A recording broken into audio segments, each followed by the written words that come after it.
अंतःकरणाचे परिवर्तन आणि अध्यात्माची पहाट फुलवणारे आपल्या हक्काचे यशवंत प्रसाद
नको दर्शना जाऊ सत्वर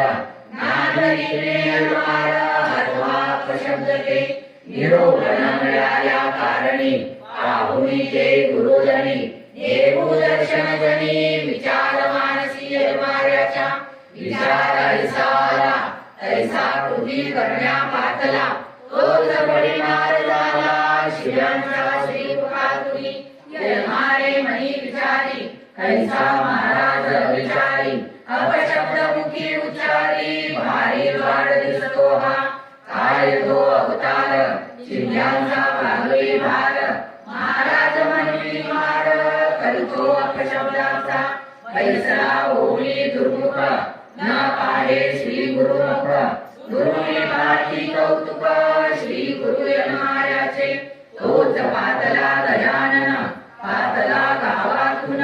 श्री गुरूंच्या चिन्हा घेऊन अर्पितसे गुरुप्रती अर्पिल्या चिन्हा सकल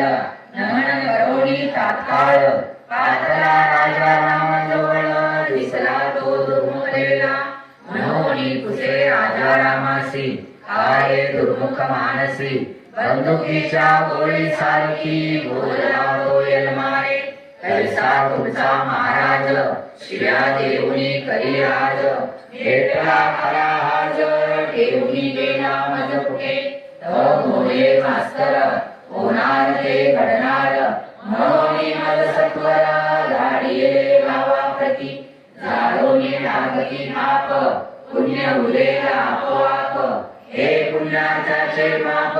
लाभेल तुझप्रती नको होऊ अधोमुख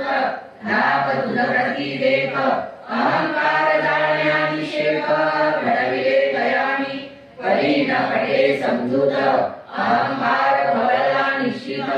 निघून गेला स्वक्रमाकृत अपमानात होईना रोचले अष्टदिस उपरीच्या घटनेस आतला होऊन हर्षभरास भेटतसे गजानना बोले मास्तर मास्तराशी क्षमा प्राप्ती तव गुरुशी दूषणे दिली सर्वात्मकाशी लाजीरवाणे मम जीने तव बोले गजानना कळू दे तव वर्तमान काय झाले क्षमे कारण कळू द्याला मासी तुम्हा सांगतो साच शिया मिळाल्या 10-5 हरिकांता झाली सरपंच टाळगाव ग्रामची गुरु शिया माते करी अथवा कोणासी कारण करी अवघे ते कल्याणकारी उपकारी जीव मात्रा आणखी पहा शिव्या प्रताप सरोनी गेला अवधा ताप जळवणी गेले सकल पाप ग्रहस्थ झाशी पळशीचा वय 5-8 वैतागुण वनवास वाढीस समीप पातला दर्शनास तव मुरला सागर तो बोलती गुरुर जयासी कारुण वरती पिकलासी म्हातारा चाळ्याशी करीतसे महातरा अशास पातला मजकडे तुझे माझे वाकडे करू नको पद पुढे शासन मम ठाऊके तुझा स्वार्थ केवळा केवळा स्मशाना पोचली लाकडा करी संसारी ओढा येऊ नको मजकडे करी न कळले व्यासी तैसाची तुझे दर्शनासी करी पत्तरमुखी शिव्यासी आरंभले गुराये हरी न घडो आली मात सुलभ वाटे दर्शनार्थ वाटे वाटे अनस्नात घडोनिया गेले उचलता परत उडती गुरु जबलवणी भासती उचलोनी दगड